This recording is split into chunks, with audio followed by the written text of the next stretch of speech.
Hello दोस्तों, आपका स्वागत है हमारे इस नए और धमाकेदार वीडियो में। तो आज हम बात करेंगे चूना सीरीज़ के एपिसोड 2 की।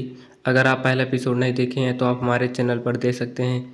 चलिए एपिसोड 2 की शुरुआत करते हैं। तो शुरुआत करने से पहले आप चैनल को सब्सक्राइब कर दीजिए। चलिए शुरू करते हैं। तो हम देखते हैं कि जो शुक्ला होते हैं वहीं पर वह कुछ एमएलए को ख़रीदने की बात करते हैं जिससे वो सीएम बन सके।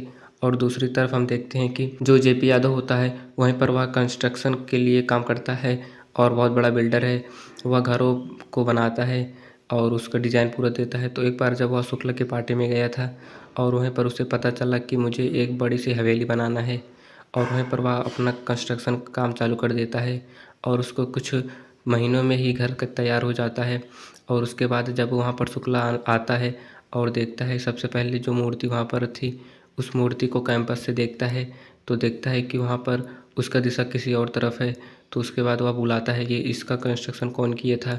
तो वहाँ पर जेपी यादव आता है और उसे वह बहुत डांटता है कि मेरी उम्मीद नहीं थी तुम इतना बेकार काम कर सकते हो। और उसी के साथ उसे पैसे भी नहीं मिलता है और बेचारा वहाँ से चला जाता है और उसे सब लोग भी उल्टी सीधी बातें बोल रहे थे। और दूसरी तरफ हम देखते हैं कि जब एक बार जेपी यादव बहुत दुखी हो गया था तो वह जब शराब की दुकान पर गया और वहाँ पर बहुत सारी शराब पिया जिससे उसे ज़्यादा से ज़्यादा नशा हो। और उसके बाद हम अगले सीन में हम देखते हैं जब जेपी यादव एक बार अपने कंस्ट्रक्शन का काम कर रहा था तो वहीं पर कुछ लोग उसे मिले कोई काम देने के लिए। जब वो वहाँ पर गया तो वह बताता है कि मैं वहाँ पर जब गया तो वो लोग मुझे कहने लगे कि तुम कुछ नहीं कर पाओगे, तुम ज़्यादा पैसे ले रहे हो। और उसी के साथ जो जेपी होता है वहीं पर उसका सारा चीज़ बेकार हो जाता है और उसका केवल एक ही दुश्मन है शुक्ला। इसीलिए वह उससे बातें कर रहा है कि शुक्ला को मुझे कुछ भी हो जाए उसे सड़क पर लाना है। और उसके अगले सीन में वहाँ पर एक और आदमी आ जाता है जो कि एक प्रकार का इंस्पेक्टर होता है जिसका नाम बांकेलाल होता है। और वह अंसारी और जेपी यादव को बताता है कि मेरा दुश्मन शुक्ला है। और वह बताता है कि जो अंसारी था वह पहले मेरा एक प्रकार का दोस्त था जिससे हम लोगों के बीच बहुत झगड़े थे और हम दोनों हर चीज़ में झगड़ा करते हैं। और वह बताता है कि जो इनकी मम्मी थी वह फौला सिंह को अपना भाई मानते थे, इसीलिए जो अंसारी है वह इनको मामा मानता था। और उसी के साथ उनके मामा बहुत बड़े गुंडे थे और फौला सिंह के आगे जो भी आता उसको वह मार देता। और वह दूसरी तरफ बताता कि जो शुक्ला है वह भी बहुत बड़ा एक प्रकार का गुंडा था और वह जिस ज़मीन को देख लेता उसे हड़प लेता मार पीट के चाहे जैसे। तो एक बार वह जिसके घर पर गया था हड़पने के लिए वह रिश्तेदार था फौला सिंह का। तो उसी के साथ फौला सिंह उनके आदमियों को बहुत मारता है और साथ ही साथ जो शुक्ला होता है उसको भी मार देता है। और उसके बाद शुक्ला को यह बहुत बुरा लगता है। फिर शुक्ला उसका डिटेल निकलवाता है तो जो फौला सिंह होता है उसका एक गैर कानूनी काम करता है।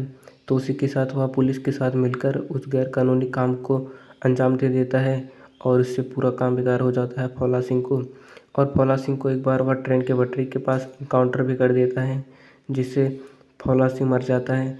और दूसरी तरफ उसके बाद यहीं पर वह कहानी बताता रहता है अंसारी को। और उसके बाद हम देखते हैं कि जो बांकेलाल होता है वो अपनी कहानी बताने लगता है कि जब मैं पुलिस वाला था तो मुझे एक मंदिर में भीड़ रोकने के लिए कहा गया था। तो वहीं पर यह जो शुक्ला था वहीं पर आया, मुझे पता नहीं था यह मंत्री है और मैंने उसे धक्का दे दिया था और यह सीढ़ियों से नीचे गिर गया था। जिसके बाद जब यह उठ के मुझसे कुछ बोलने लगा तो मैं उसे खूब थप्पड़ मारा। और उसी के साथ जब एक बार मैं अपने बार में था तो मेरे बड़े पुलिस ऑफिसर आए और मुझसे कहने लगे कि तुमने किसी को मंदिर में मारा था क्या। तो मैंने कहा हाँ। तो उसके बाद वो कहता है कि तुम जानते हो कौन है, मंत्री है वो बहुत बड़ा। तो उसी के साथ बार में सभी लोगों के सामने बांकेलाल को वह बहुत मारता है और उसके बाद उसका हाथ भी सूज जाता है क्योंकि उसको बहुत मार दिया था।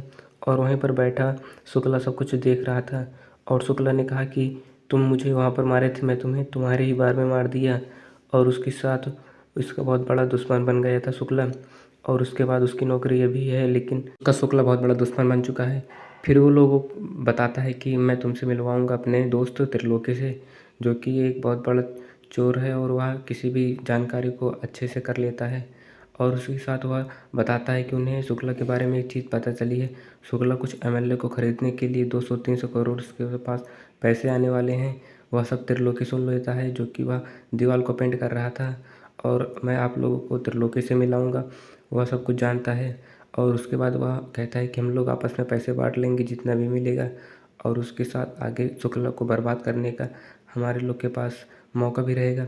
तो उसके बाद हम देखते हैं कि वह जब त्रिलोकी से उसे मिलवाता है तो त्रिलोकी उससे कहता है कि मुझे कुछ नहीं करना है, मुझे आप लोगों से जो पैसे मिलेगा 4 हिस्सा लगाना, मुझे 1 हिस्सा दे देना। तो उसके बाद त्रिलोकी कहता है कि उनके घर में अगर कुछ करना है तो एक विष्णु नाम का आदमी है जो कि वह सब कुछ जानता है। उसके साथ जब एक बार मैं उससे बात कर रहा था तो वह एक प्रकार का गूंगा है और वह इशारों में मुझे सब कुछ बताता है, जिससे मैं सब कुछ समझ गया था। और वह बताता है कि एक पंडित ने कहा था कि ये इसी साल मंत्री रहेंगे, इसके बाद यह मंत्री नहीं बन पाएंगे और सीएम का सपना ये छोड़ देंगे। वह सब त्रिलोकी सुन रहा था और उसके बाद उसे और बताता है कि तुम क्या करोगे। तो विष्णु कहता है कि मैं अंडमान निकोबार द्वीप पे जाऊँगा और वहाँ पर हम दोनों मिलेंगे। और हम दूसरी तरफ देखते हैं, जो शुक्ला होता है उसका सारा तिजोरी वाला सामान सब विष्णु जानता है। और उसके बाद एक आदमी शुक्ला से कहता है कि तुम क्यों इस पर विश्वास कर रहे हो। तो शुक्ला कहता है कि यह मेरा साला है। और यहीं पर एपिसोड 2 ख़त्म हो जाता है। आगे देखिए क्या होगा। चलिए मिलते हैं आपको किसी नए और धमाकेदार वीडियो में, तब तक के लिए बाय।